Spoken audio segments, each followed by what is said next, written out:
presbítero André Sanches. Estamos agora iniciando a nossa aula de número 20, a nossa última aula aqui no livro de Êxodo. Vamos terminar esse livro hoje pela graça do nosso Deus e vamos aprender uma série de coisas muito interessantes que você vai gostar muito. Eu gostaria de, no início dessa aula, pedir a você que, caso você ouça algum barulhinho aqui no fundo, de construção, né, de bateção, de martelo, eu queria já pedir perdão a você, porque o meu vizinho resolveu fazer uma reforma e eu não poderia deixar de gravar a nossa aula por causa disso, né?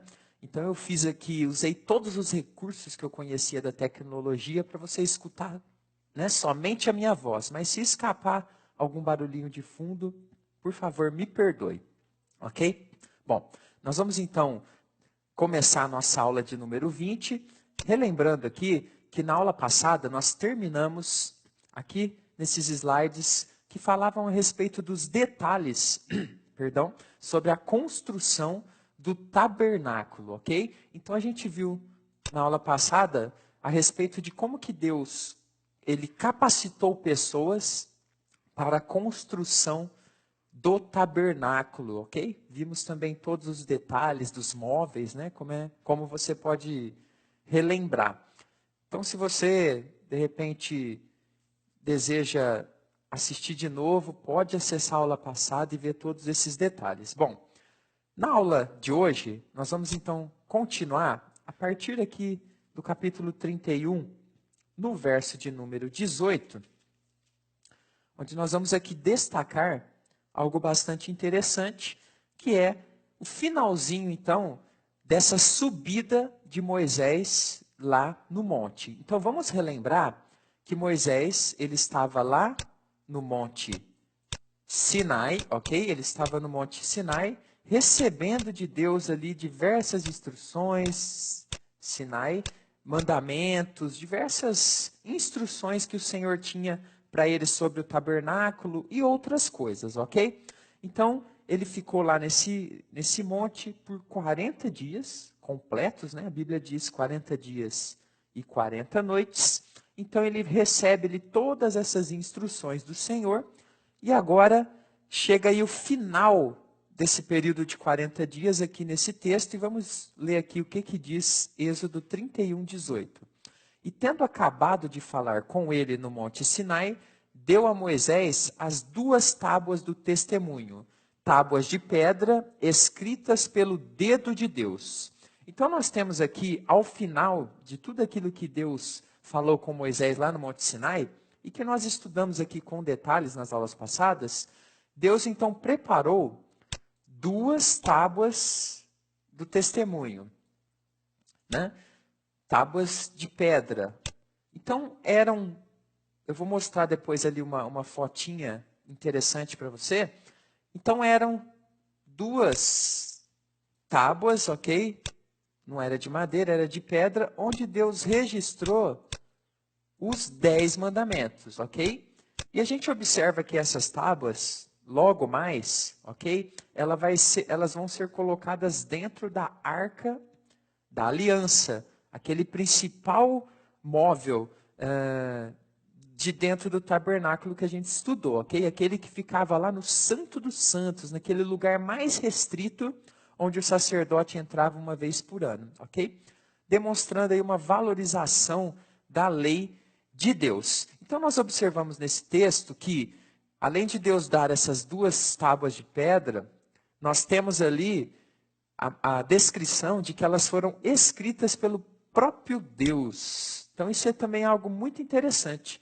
O próprio Deus foi quem talhou essas pedras e descreveu ali todos esses 10 mandamentos, que é um resumo a respeito de toda a lei, né?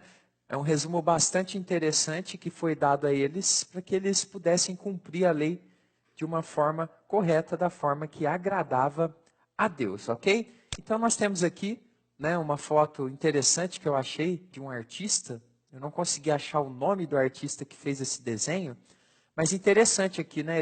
Ele colocou aqui a mão de Deus, né, como escrevendo aqui os mandamentos nas 2 tábuas de pedra que depois foram levadas por Moisés lá para o acampamento, ok? Nós não temos na Bíblia uma descrição, por exemplo, do tamanho que foram essas tábuas, de que tamanho elas foram, ok? O que nós podemos agora levantar como hipótese é que eram umas tábuas que eram possíveis de serem carregadas, então elas não eram muito grandes, né? Se elas fossem assim muito grandes, dificilmente um homem, no caso aqui Moisés, conseguiria carregá-las, né, de uma forma muito simplificada devido ao peso. Então nós temos aí essa hipótese de que eram tábuas um tamanho, né, pequeno, não eram muito grandes. E nelas registrados então os 10 mandamentos, ok? Bom, vamos dar sequência então, que nós temos muitas coisas interessantes para a gente aprender. Bom, aí nós observamos aqui no capítulo 32 uma descrição interessante a respeito do que acontece na ausência, né, do Moisés que estava lá no monte. Então, o que acontece nesse momento aqui, né? O povo acha que está demorando muito, procura Arão para dar a ideia de fazer deuses como as nações, como aqueles em que eles tinham experiência, né? Eles observaram lá no Egito. Então, lá no Egito, tinham muitos deuses visíveis, né? Imagens que eram feitas. Então, vamos ver aqui esse verso. Capítulo 32, verso 2 diz o seguinte: Disse-lhes Arão: Tirai as argolas de ouro das orelhas de vossas mulheres, vossos filhos e vossas filhas, e trazei-mas. Então, isso aqui é muito interessante, porque a gente observa como que foi rápida essa queda desse povo nesse pecado. Se a gente observar lá no capítulo 20 de Êxodo, se você voltar um pouquinho, lá no capítulo 20, volte aí na sua Bíblia, nós vamos observar aqui claramente que logo nos primeiros mandamentos nós temos exatamente a proibição. No verso 3, não terás outros deuses diante de mim. E 20, verso 4, não farás para ti imagem de escultura e tudo mais que nós já estudamos em aulas passadas. Então nós observamos que os 10 mandamentos que foram falados com a própria voz de Deus, como nós estudamos, logo o primeiro mandamento, ele já é quebrado aqui, quando esse povo, percebendo que Moisés, na visão deles, estava demorando, eles então decidem coagir o Arão, né?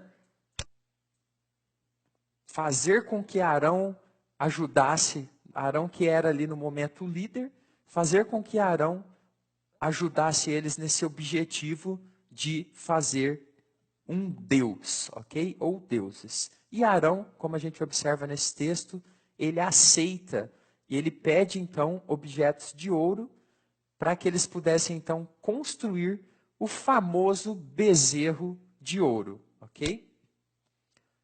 Olha só que interessante agora. No capítulo 32, versos 7 e 8, diz o seguinte: Então disse o Senhor a Moisés: Vai, desce, né? Então Moisés está lá no Monte Sinai ainda, porque o teu povo que fizeste sair do Egito se corrompeu e depressa, como nós já falamos, se desviou do caminho que lhe havia eu ordenado, fez para si um bezerro fundido e o adorou e lhe sacrificou. Então observe que o povo, ele quebra totalmente o primeiro e segundo mandamento. Ele faz uma imagem, ele adora outros deuses, ele faz sacrifícios a esses deuses que eles criaram aqui. E, além disso, eles atribuem a esse Deus, né, falso que eles criaram, toda a glória por aquilo que o Deus Todo-Poderoso tinha feito. Olha que coisa maluca. E olha o que o povo diz, olha só. São estes, ó Israel, os teus deuses que te tiraram da terra do Egito. Então isso é uma afronta ao Deus Todo-Poderoso. Porque o povo viu que quem os tirou lá do Egito foi o Deus Todo-Poderoso, o Deus de Abraão, de Isaac e de Jacó.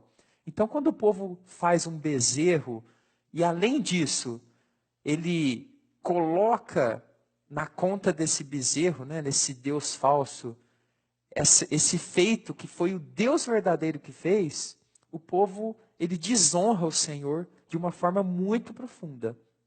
Ok? E Deus ficou muito bravo, muito irado com essa atitude desse povo. Então ele manda Moisés descer então e ir até lá para ver isso daí, o que vai acontecer. Mas, o que acontece?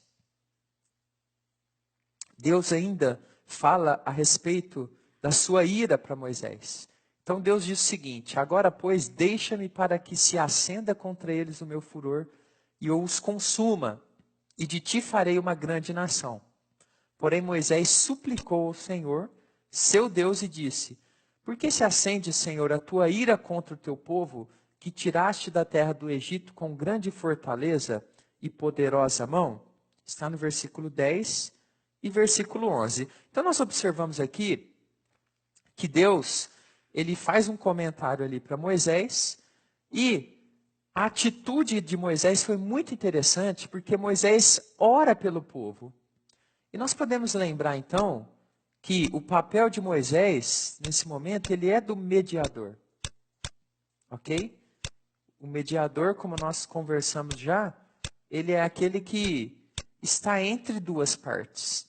Então Moisés, ele ora ao Senhor pedindo a misericórdia do Senhor sobre esse povo. Era uma atitude esperada de um grande líder, do grande líder Moisés, buscando em Deus a misericórdia dele para com o seu povo. E aí nós temos então, nessa situação aqui, algumas conexões importantes que eu quero te ensinar a fazer e te ensinar dentro da interpretação. Então observe que algumas coisas são registradas na Bíblia e elas ficam registradas para nos conectar com outras coisas. Então quando a gente vê uma situação como essa que acontece aqui, nós podemos conectar facilmente, primeiro, esse povo pecador e que faz deuses, somos nós. Nós, né? Nós somos pecadores, nós temos erros, nós pecamos. Nós, por muitas vezes, fazemos de pessoas ou de coisas deuses na nossa vida. Isso pode acontecer, né? Talvez você esteja num nível um pouco maior, né, de vida com Deus, e você já tenha superado muitos pecados e erros, mas ainda pecamos ou já pecamos no passado. Então, essa atitude de Moisés, né, conecta Moisés com Cristo. Olha que interessante. O que Cristo ele faz por nós? O que Cristo faz por nós ou fez por nós? Ele fez exatamente o que Moisés fez. Porque a ira de Deus contra nós, né, o furor de Deus, ele é justo contra o pecador. Porque o pecador, ele desonra a Deus como esse povo desonrou a Deus. E aí o que acontece? Cristo, ele morre na cruz por nós, para aplacar esse furor de Deus. Ele entrega a vida dele no nosso lugar, né, como um sacrifício a Deus, para que nós tivéssemos o perdão, ok? Então isso é muito interessante, ok? É interessante fazer essas análises e às vezes eu perco um pouquinho de tempo a mais para que você entenda como essas análises são fortes e poderosas, né? E nos indicam realmente uma obra grandiosa de misericórdia de Deus na nossa vida. Bom, vamos seguir então mais um pouco. Aí o que acontece? Moisés desce e o interessante, né, é que Moisés, quando ele presencia aquilo que o povo fez, ele pega então e lança as tábuas, né? Ele pega as duas tábuas da lei ali e joga no chão e as destrói, ok? Destrói tudo aquilo que Deus tinha escrito ali, por causa de ter ficado irado com tudo aquilo que ele viu. Versículo 19 aqui do capítulo 32. Logo que se aproximou do arraial, viu ele o bezerro e as danças. Então, acendendo-se-lhe a ira, arrojou das mãos as tábuas e quebrou-as ao pé do monte. E além disso, né, Moisés ataca o bezerro, né, que está aqui nessa foto, o bezerro, e o destrói totalmente, ok? Então Moisés, ele, apesar de ter orado, quando ele chega lá, ele percebe que foi muito grave a desonra que o povo fez perante o Senhor. E aí, né, que o texto que nós lemos, eu esqueci de colocar, então Moisés ficou muito irado com o seu povo, e a atitude dele foi de quebrar aquelas tábuas que Deus escreveu, onde Deus escreveu ali os 10 mandamentos, ok? As tábuas do testemunho. Vamos avançar um pouquinho mais. E aí, Moisés faz ainda mais. Pegando no bezerro que tinham feito, queimou, né? Provavelmente esse bezerro, ele era feito de madeira com um revestimento de ouro, ok? Por isso que Moisés consegue então queimar e reduzir a pó, que espalhou sobre a água e deu a beber aos filhos de Israel. Então nós temos aqui Moisés fazendo um ato simbólico, né? Então ele destruiu o bezerro, ele queimou o bezerro e aí ele jogou tudo isso, provavelmente em algum recipiente com água, misturou e as pessoas tinham que beber essa água para simbolizar esse pecado terrível que eles tinham feito, simbolizar que eles estavam arrependidos de todo esse erro, que Moisés tinha descido e estava ali como representante de Deus, né, buscando uma reconciliação, a misericórdia de Deus sobre a vida deles. Bom, o que acontece depois disso? Nós encontramos então algo muito interessante. Eu estava estudando esse texto e me chamou muita atenção esse versículo. Olha só que interessante, 32, 24. Então eu lhes disse... Perdão, faltou eu colocar aqui o versículo. Não, tá certo, o versículo é esse mesmo. Então eu lhes disse, quem tem ouro, tire-o. Deram-mo e eu o lancei no fogo e saiu este bezerro. Então olha que interessante, o que Arão, né, quando Moisés chega, obviamente, Moisés chegou a Arão para questionar. Então olha a desculpa de Arão. Eu pedi ouro para as pessoas, elas me deram, aí eu joguei o ouro no fogo e saiu esse bezerro. Então Arão minimizando a sua culpa, ok? Como se ele tivesse simplesmente, né, jogado ali e esse bezerro tivesse aparecido como num passe de mágica. E isso aqui é muito interessante, eu separei porque é o modo que nós fazemos, né? Nós damos muitas desculpas pelo que nós fazemos. Às vezes nós não assumimos o nosso erro e a nossa culpa. A gente acha sempre uma possibilidade de tirar a nossa responsabilidade. Então Arão, ele fez isso, mas a gente observa que não foi assim que aconteceu, ok? Foi planejado, né? O bezerro saiu, né? Porque alguém realmente fez ali essa obra e não em um passe de mágica, por isso eles eram culpados disso. Bom, agora nós entramos numa questão bastante complicada de entender, mas que eu quero te explicar para que você comece a entender as questões mais difíceis e polêmicas que nós encontramos na Bíblia, que é um dos objetivos também do nosso curso. Então, após todo esse acontecido, o que acontece? Nós temos uma ordem de Deus aqui, ok? Que eu vou ler para você. Olha só. Aos quais disse, assim diz o Senhor, o Deus de Israel. Cada um cinja, né? Pegue a sua espada, né? Coloque a sua espada no seu corpo ali no lado passai e tornai a passar pelo arraial de porta em porta, e mate cada um a seu irmão, cada um a seu amigo e cada um a seu vizinho. Então, vamos tentar entender isso daqui, porque tem uma pergunta aqui que nos chama muita atenção nesse momento. Se existe o mandamento, não matarás, né, nós já vimos, nós estudamos esse mandamento, por que Deus mandou matar aquelas pessoas? Não estaria Deus indo contra o próprio mandamento que ele deu de não matarás?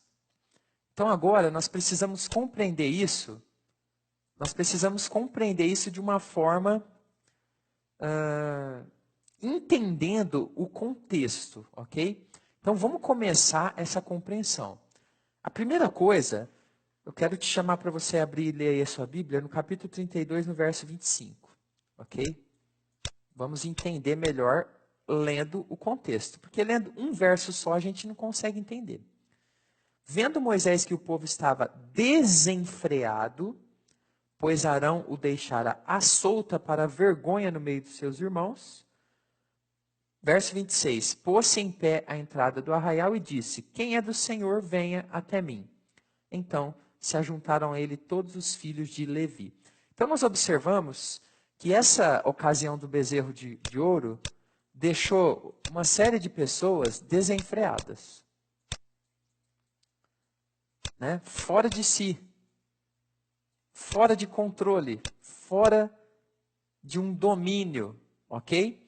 Então, isso daqui gerou a ordem de Deus, né? Ele escolhe ali algumas pessoas, né? Os filhos de Levi, diz o verso 26, e ele ordena então que essas pessoas matem essas pessoas que estavam desenfreadas.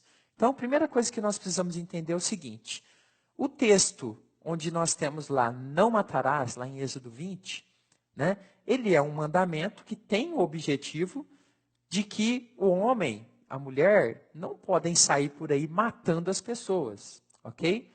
De forma alguma, nós temos o direito de, sem algum motivo, ou com motivos errados, matar as pessoas. Isso está errado.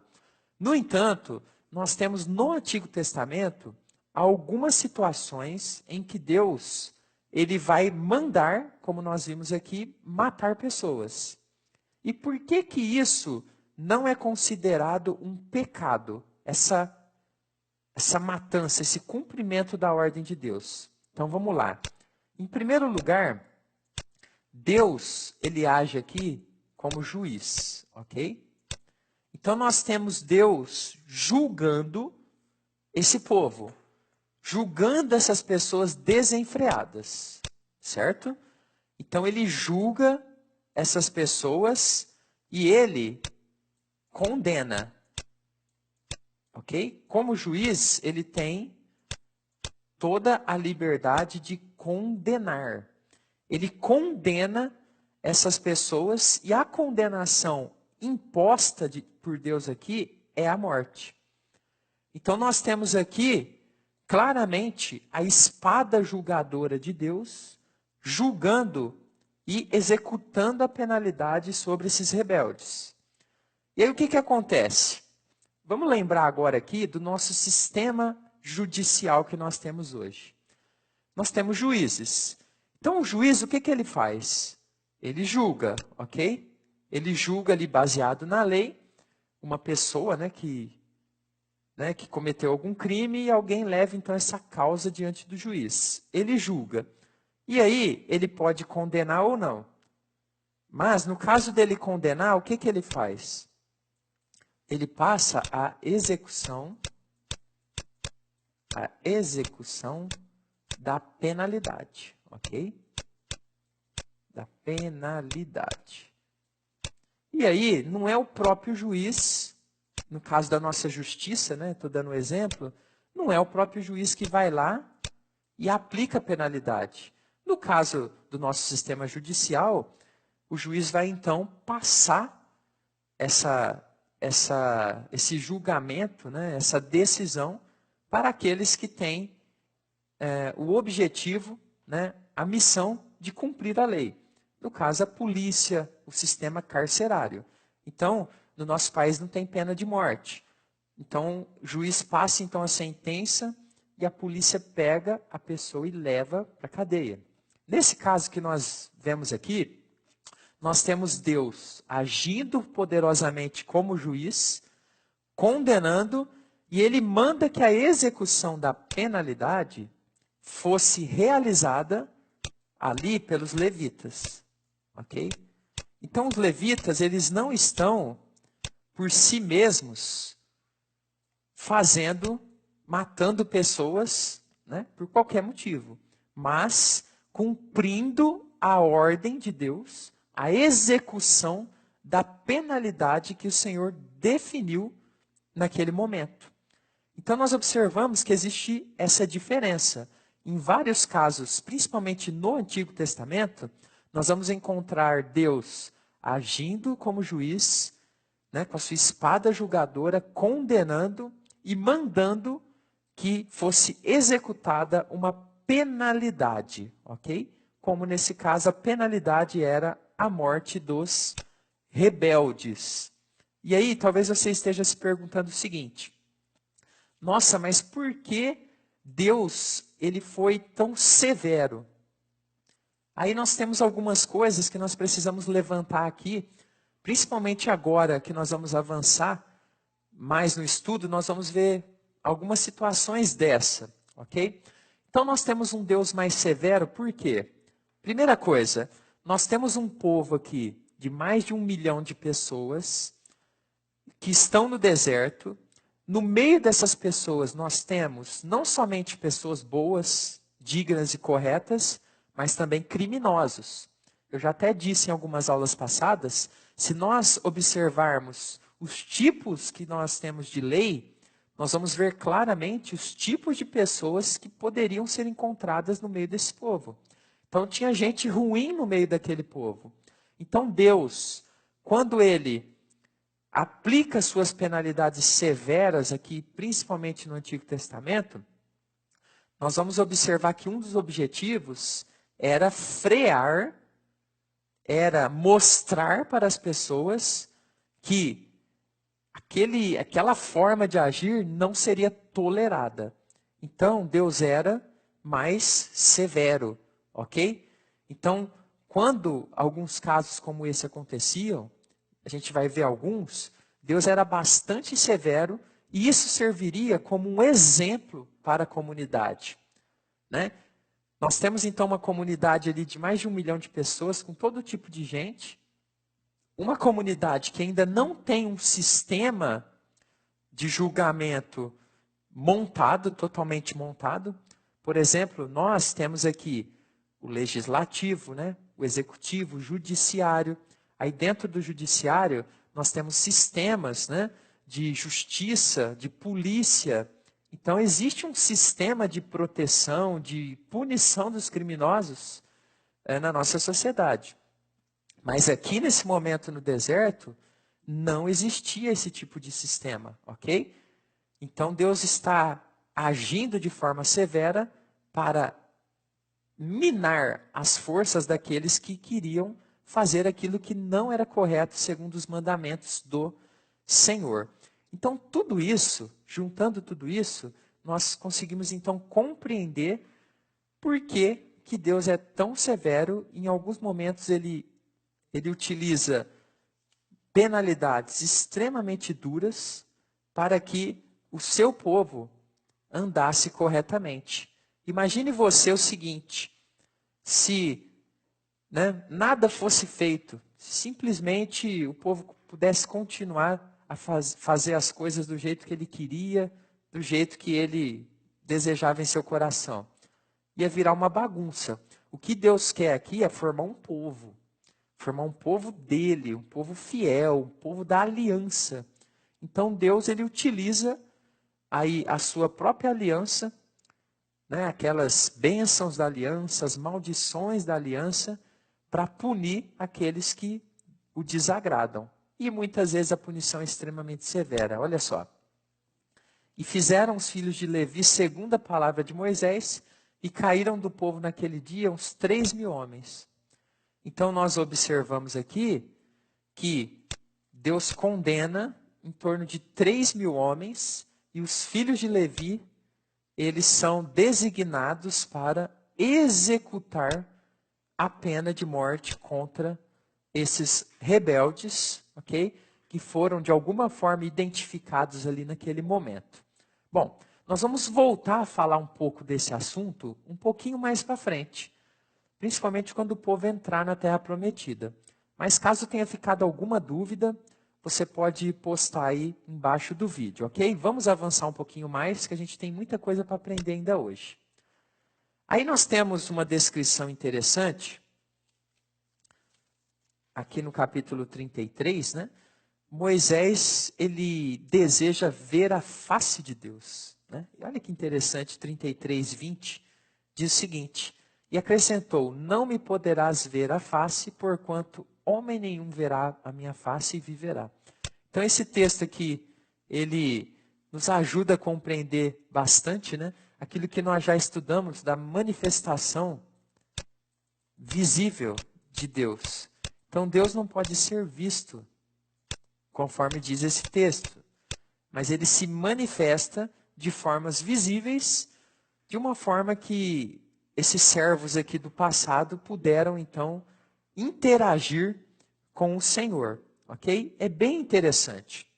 E esse texto aqui nos explica o verso número 11 do capítulo 33. Dá uma olhadinha aí na sua Bíblia, diz o seguinte, ó: falava o Senhor a Moisés face a face, como qualquer fala a seu amigo. Então voltava Moisés para o arraial, porém o moço Josué, seu servidor, filho de Num, não se apartava da tenda. Então falava Moisés face a face. Então nós temos uma expressão aqui, face a face, que não significa que Deus via, que Moisés via a Deus. Porque esse texto nos explica onde Deus fala que homem nenhum verá a sua face. Então no versículo número 11, nós temos então uma figura de linguagem que mostra que Moisés era muito próximo de Deus, ok? Que Moisés era muito próximo de Deus e tinha uma proximidade muito maior do que qualquer pessoa. Bastante interessante isso daqui também.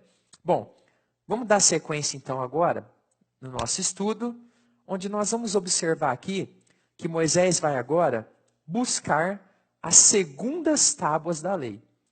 Conforme nós vimos, as primeiras 2 tábuas da lei, elas foram destruídas por Moisés quando ele desceu e viu aquela bagunça lá, né, no arraial, lá onde que que o povo estava acampado, ok? Mas Deus é misericordioso. Apesar dele ter dado ali um severo castigo para em torno de 3.000 pessoas, a gente sabe que tinha muito mais gente.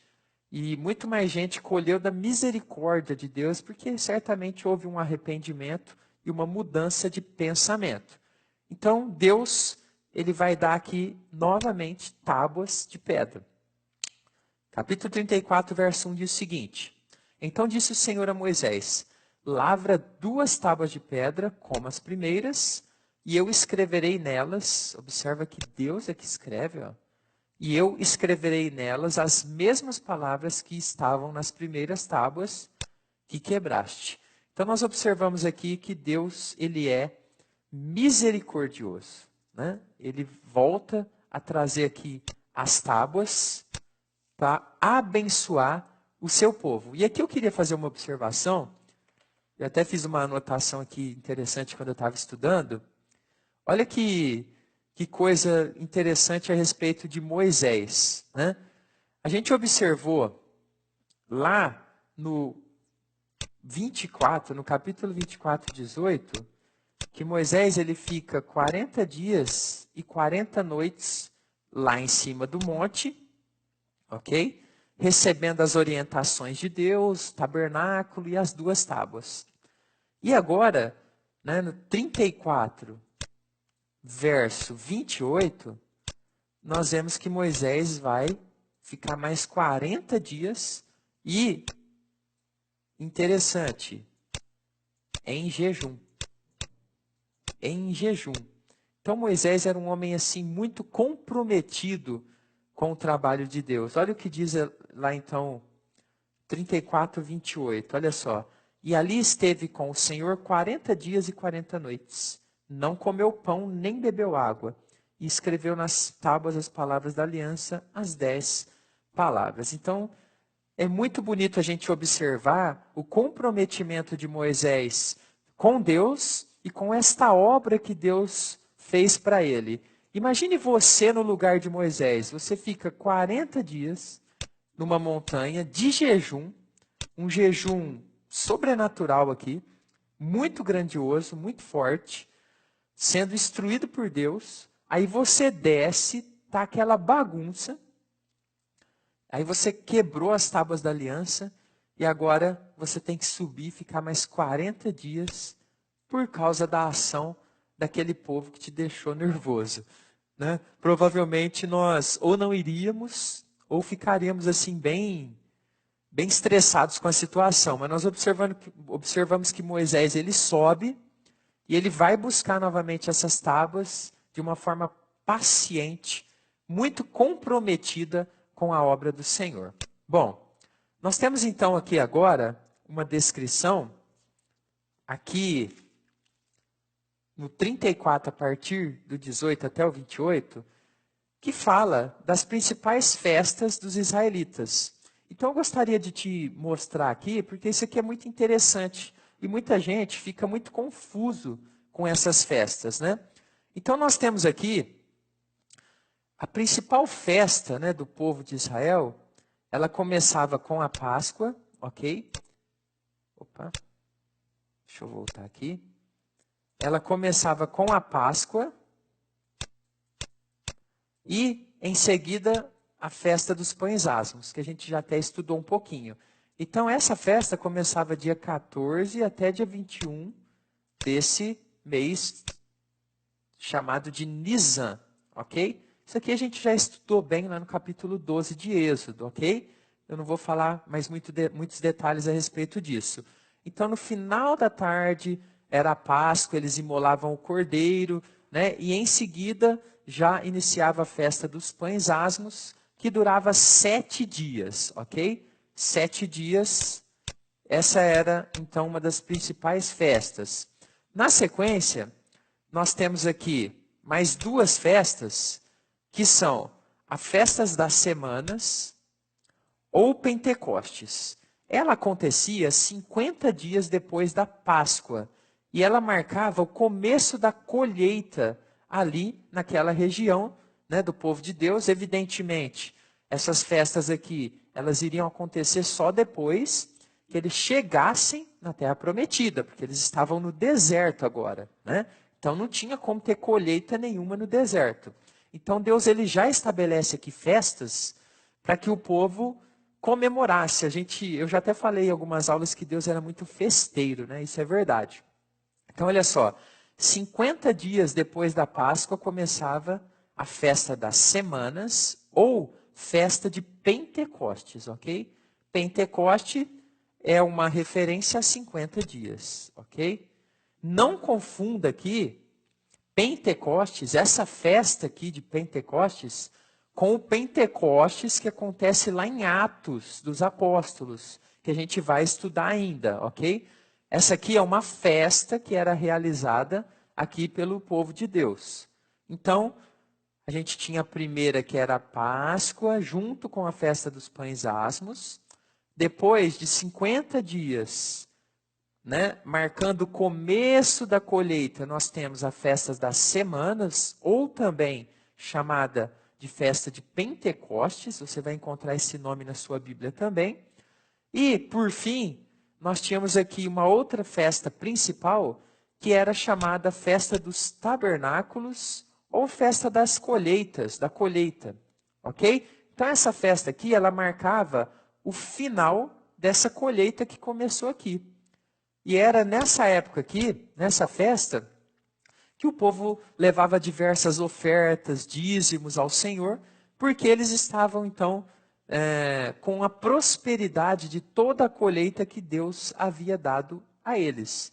E essa festa dos tabernáculos, eu vou voltar a falar um pouquinho mais dela, um pouquinho mais para frente, onde nós temos mais detalhes. Mas assim, adiantando um pouquinho para você, nós temos o que aqui? O povo, depois que eles chegassem na terra prometida, eles iriam fazer essa festa, onde eles iriam morar em barracas por alguns dias, por 7 dias, fora de suas casas, acampados do lado de fora, para relembrar o que? Aquele período do Egito, que eles saíram do Egito e eles moraram então no deserto em barracas, ok? Então era esse relembrar, ok? E marcava essa festa o final da colheita e eles levavam diversas ofertas a Deus. Depois a gente vai falar um pouquinho com mais detalhes. Aqui nós temos apenas uma menção rápida aqui nesse texto de Êxodo, mas queria trazer para você aqui só para você não ficar perdido. Não tinha somente essas festas, ok? Essas eram as principais, mas tinham outras, muitas outras festas que a gente vai falar assim que elas forem aparecendo no nosso texto bíblico. Bom, dando sequência ao nosso estudo, o que nós temos agora aqui em Êxodo? No capítulo 35 até o capítulo 40, nós temos a execução da construção do tabernáculo.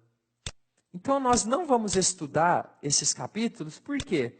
Porque eles são repetições de todas aquelas instruções que Moisés já havia recebido e que nós já estudamos.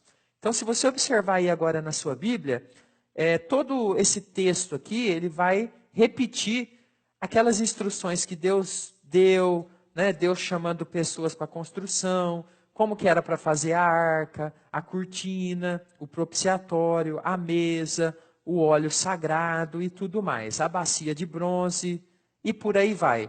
Então, até o capítulo de número 40, nós temos então aqui a preparação e o início da construção desse tabernáculo, né, que Deus deu ali a planta e as ordens lá no monte para Moisés. Então, só para você não se perder.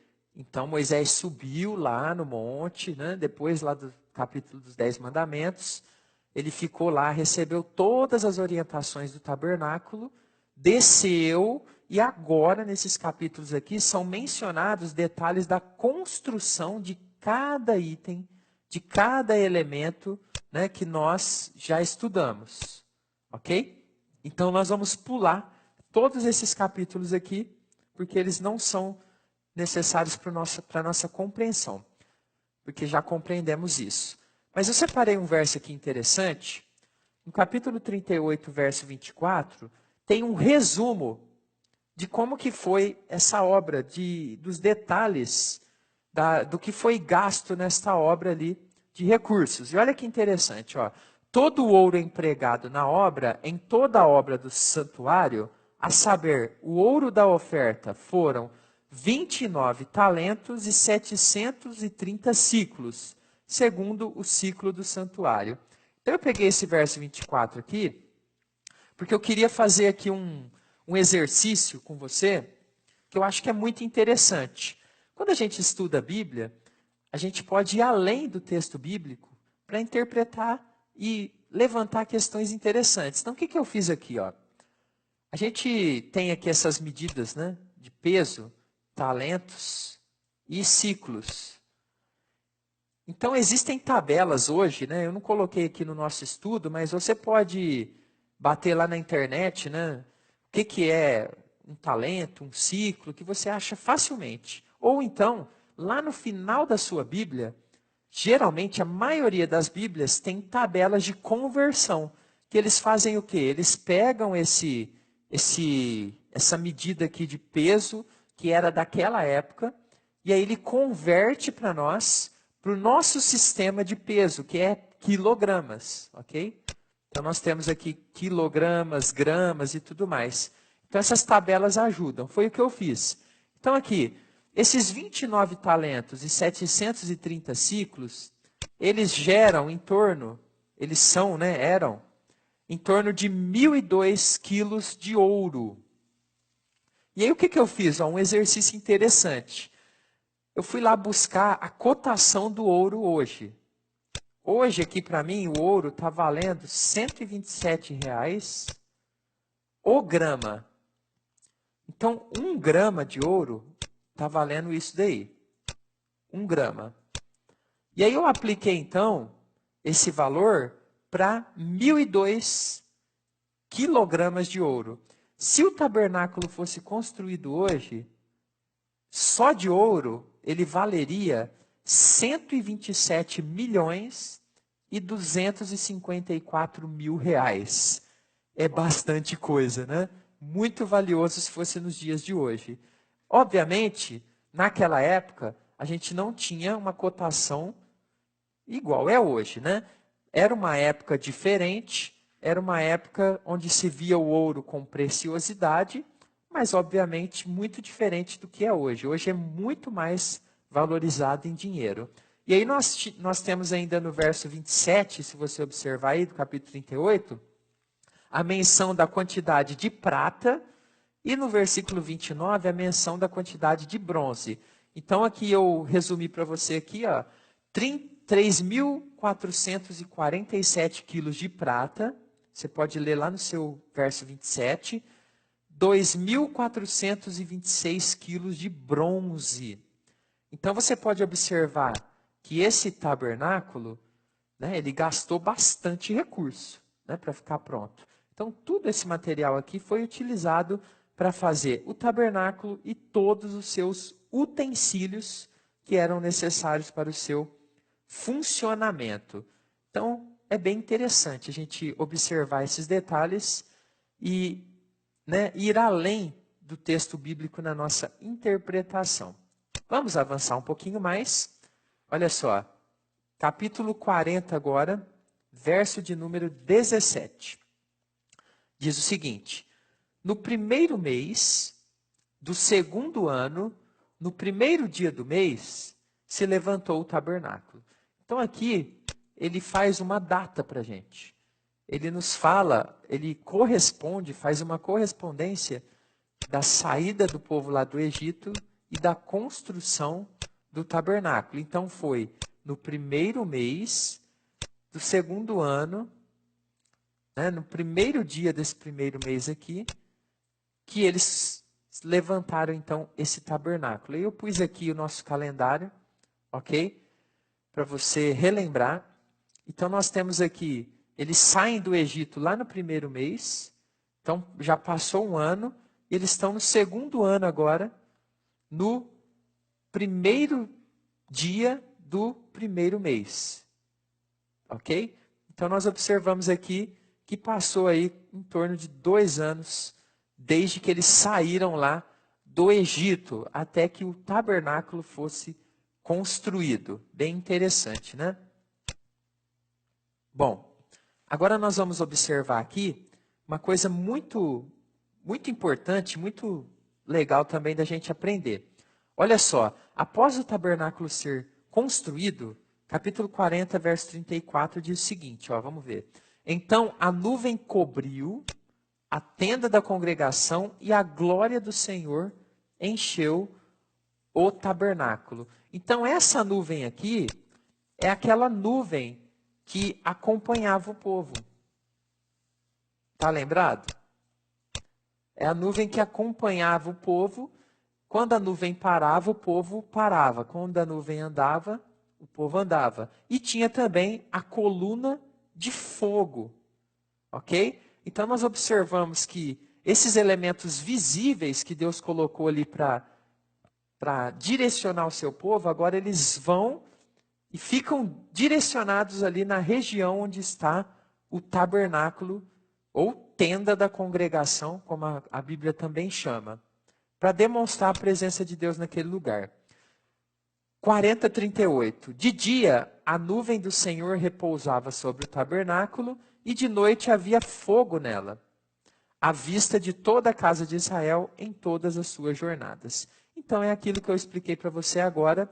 A nuvem e a coluna de fogo agora elas ficam então ali no tabernáculo, na direção do tabernáculo, logo acima dele, né? E preenchendo ele em alguns momentos, para demonstrar a presença de Deus ali no meio do povo, que é um dos significados que a gente falou na aula passada do tabernáculo, né? Que significa a presença de Deus ali no meio do seu povo, a presença viva do Senhor, guiando o seu povo e abençoando o seu povo. Então essa presença agora ela é direcionada para o tabernáculo. Isso é muito importante a gente entender, porque nesse momento da história do povo de Deus, o tabernáculo, ele se torna ali um objeto central, onde eles praticariam o seu culto a Deus através das orientações que são dadas aqui na lei. Isso vai nos ajudar a compreender diversas e diversas leis que a gente vai fazer na próxima aula lá em Levítico, ok? Mas dando sequência aqui, a gente tinha pulado, você se lembra, na aula passada, o capítulo 29 de Êxodo. Então vamos voltar aqui um pouquinho, porque esse capítulo 29, ele nos traz os detalhes da cerimônia de consagração, de tudo isso daqui e das pessoas que iriam trabalhar nesta tenda, neste tabernáculo. Então nós vamos entender um pouquinho como que Deus fez, como que Deus orientou, ordenou que fosse feita essa consagração. Então nós vamos observar aqui que no capítulo 29 aqui nós temos a consagração do Arão, ok?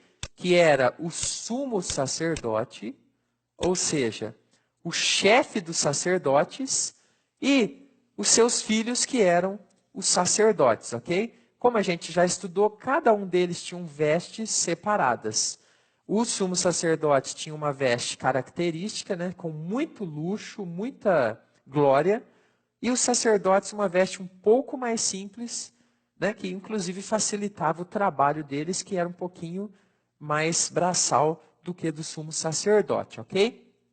Bom, vamos ver aqui alguns detalhes. Então, no versículo 1 aqui, no capítulo 29, o texto nos diz o quê? Que era para eles separarem, para consagrá-los como sacerdotes, um novilho e 2 carneiros, sem defeito, diz o texto, ok? Então eles deveriam separar aqui esses 3 bichinhos que seriam participantes ali dessa cerimônia de consagração. Eles deveriam separar também, está aqui no verso 2 e 3, pães asmos, que é o pão sem fermento, bolos asmos, que é um bolo sem fermento, e obreias asmas. O que é a obreia? A obreia é um pãozinho semelhante ao pão asmo, mas ele é bem achatado, quase um disquinho assim, parecido com um disco de pizza que nós temos hoje. E também sem fermento. Ele é um pouquinho diferente do pão asmo, porque o pão asmo ele era mais gorduchinho um pouquinho, né? Um pouquinho mais volumoso. E a obreia era um pão mais seco, semelhante a um biscoito que nós temos hoje em dia, mais sequinho assim, que durava bastante tempo. Então eles deveriam então separar esses elementos aqui, né? Colocar em um cesto para que fosse feito esse ritual de consagração. E aí, 29, verso 4, diz, né? Então farás que Arão e seus filhos se cheguem à porta da tenda da congregação e os lavarás com água. Então eles deveriam entrar aqui, na porta da tenda, eles viriam até aqui, onde eles poderiam se lavar com água, ok? Está aqui no versículo de número 4. Eles vão ser lavados com água. Agora só me surgiu uma dúvida se eles eram lavados aqui ou aqui na porta, ok? Mas enfim, isso não altera muito. Eu acredito aqui pela leitura que eu estou fazendo agora que eles deveriam ser lavados aqui por causa do sacrifício dos animais que seriam feitos e depois seriam queimados aqui. Então, corrigindo a minha informação, eles deveriam se lavar aqui na porta da congregação. Vamos avançar. Aqui no versículos de 5 até o 7, nós vamos observar o quê? Que eles foram vestidos ali, né, no caso aqui, com a sua roupa, ok? O Arão vai ser vestido aqui com toda a sua roupa que foi preparada por ele, né? Perdão, que foi construída, né, pelos artistas e que vai ser vestida por ele. Ele vai colocar cada uma das partes e então será derramado sobre ele o óleo da unção. Isso aqui é muito interessante. Por quê? Eu quero explicar para você aqui. Primeiro, consagração, que nós estamos estudando aqui. A consagração, a gente já até viu um pouquinho disso, ela é quando a pessoa ela é separada para um serviço especial a Deus, ok? Nesse caso, Arão ele foi separado para ser sacerdote em tempo integral, o sumo sacerdote, o chefe dos sacerdotes, ok? E no Antigo Testamento existem várias citações de que essas pessoas que tinham essas funções especiais, elas eram ungidas, né? Eu coloquei até aqui essa fotinha. Então se derramava um óleo sobre elas que simbolizava que elas foram ungidas, separadas para aquele trabalho especial. E por isso elas eram consideradas santas. E aqui santas não tem nada a ver com aquele entendimento de pessoas que são, né, milagreiras e tudo mais. Não. Santo na Bíblia é justamente a pessoa separada para um trabalho especial, para uma missão especial, separada para servir a Deus. Ok? Não tem nada de milagroso nessa pessoa. Ela foi separada para um trabalho. E foi derramado então sobre ele, sobre as suas vestes aqui, o óleo da unção. Aquele óleo que não podia replicar a receita, aquele óleo especial que a gente estudou na aula passada. Então, esse é o significado da unção no Antigo Testamento, ok? Os reis eram ungidos, pessoas importantes, que tinham trabalhos importantes, profetas. Então, nós temos diversas citações de pessoas sendo ungidas com óleo no Antigo Testamento, para que fossem separadas para esse serviço especial. Na sequência, nós temos os filhos de Arão, do verso 8 ao 37, vestindo também as suas roupas e sendo também preparados aqui para esse trabalho, para toda essa obra, consagrados para realizá-la, ok? Então é muito interessante a gente observar aqui que existe um ritual. Eu coloquei aqui, olha só, os animais, eles serão sacrificados e ofertados pelos pecados deles, né? De todos eles, aqueles animais que foram escolhidos, e também como oferta ao Senhor, assim como os bolos e os pães que foram separados. Eles serão então consagrados como sacerdotes. E aí, eu vou mostrar para você agora aqui umas curiosidades interessantes. Olha só. 29, versículo 20.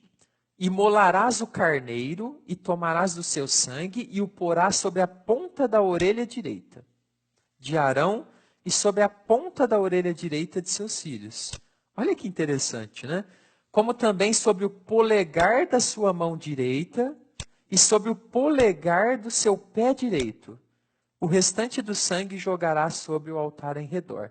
Eu não vou detalhar muito toda essa cerimônia, mas assim, eu trouxe essa curiosidade para mostrar que existia muito simbolismo em tudo que era realizado no Antigo Testamento. Então é muito importante que a gente identifique esses simbolismos, porque não são coisas que a gente precisa fazer hoje, né? Foram rituais que foram pontuais para aquele momento, né? Tinha ali um simbolismo bastante interessante. Então, algumas pessoas dizem que colocar esse sangue dos animais na ponta da orelha direita, na ponta da mão, na ponta do pé, aqui são as extremidades do corpo, né? Então, seria aqui um indicativo de que eles estavam com o corpo todo purificado agora por esse sangue desse animal, por essa cerimônia de consagração, para que eles pudessem então trabalhar como sacerdotes a Deus. Então nós vamos encontrar diversas dessas cerimônias. Algumas a gente tem até explicação de por que era feito dessa forma, mas outras não tem. Como essa, por exemplo, não tem a explicação. A gente pode levantar hipóteses, mas o que eu quero deixar aqui para você, para a gente finalizar, é que Deus ele estabelece ali diversos rituais que simbolizavam muitas coisas para aquele momento, para aquele povo. Depois esses rituais, eles não foram feitos novamente. Eles foram feitos apenas uma vez e, claro, aqueles rituais que ele orientou que fossem sempre realizados foram repetidos. Isso é bem interessante também. E para a gente finalizar, aqui no capítulo 29, que a gente pulou do 38 ao 46, né, tem aqui uma citação interessante que muita gente tem dúvida. Então, olha só, versículo de número 38 primeiro. Olha aqui, esse comecinho, ó. Isto é o que oferecerá sobre o altar, 2 cordeiros de 1 ano, cada dia, continuamente. Verso 40 agora. Junto com o primeiro carneirinho, ofereça 1 quilo de farinha de trigo misturada com 1 litro de azeite e como oferta derrame 1 litro de vinho. Aqui está na linguagem de hoje para você entender melhor. Então, essa oferta aqui, ela deveria ser feita todos os dias. Todos os dias, a partir da construção do tabernáculo, era oferecido 1 carneirinho de manhã e 1 à tarde, por uma ordem do Senhor. Ok? No verso 39, ele está nos mostrando aqui, ó, 1 cordeiro oferecerás pela manhã e o outro ao pôr do sol. Isso é muito interessante, então. Deus estabelece já aqui um sistema de sacrifícios, que eu vou falar para você com mais detalhes na próxima aula de Levítico, onde nós vamos estudar com detalhes várias leis do Senhor. Olha só, verso de número 41. O outro cordeiro oferecerás ao pôr do sol como oferta de manjares. E a libação, que é o derramamento lá do vinho, de aroma agradável, oferta queimada ao Senhor. Então nós vamos entender, lá em Levítico, o que é oferta de manjares, o que é oferta pelo pecado, o que é ofertas pacíficas. Então eu deixei esse último slide aqui já como um gancho para o próximo estudo, onde nós vamos entrar diretamente em Levítico. Aqui nós temos um detalhamento que vai depois ser explicado com mais detalhes em outros livros lá na frente. Mas isso aqui é só para você observar que Deus ele começa a estabelecer para o seu povo, a partir da construção do tabernáculo, um sistema de sacrifícios. E a gente vai aprender na próxima aula por que esse sistema existia, por que foi necessário sacrificar os animais e uma série de outras coisas muito legais. Se você tem dúvidas sobre as leis, a próxima aula a gente vai entrar muito a fundo explicando diversas delas, ok? Olha só. E para finalizar, verso 45. E habitarei no meio dos filhos de Israel e serei o seu Deus. Então nós observamos aqui que os sacrifícios, eles tinham o objetivo de que o povo estivesse conectado com o Senhor, da forma que o Senhor exigia. E essa conexão, essa obediência a essas diversas leis, elas geravam então bênçãos ao povo. E a habitação de Deus de uma forma positiva no meio do seu povo. Deus sendo Deus poderoso, ajudando, fortalecendo, fazendo crescer esse povo de Israel, à medida que ele fosse obediente e fizesse a sua parte na aliança do Senhor. Então, na aula que vem, a gente vai aprender bastante sobre as leis, sobre diversas delas. Te convido a participar. Que Deus abençoe a sua vida.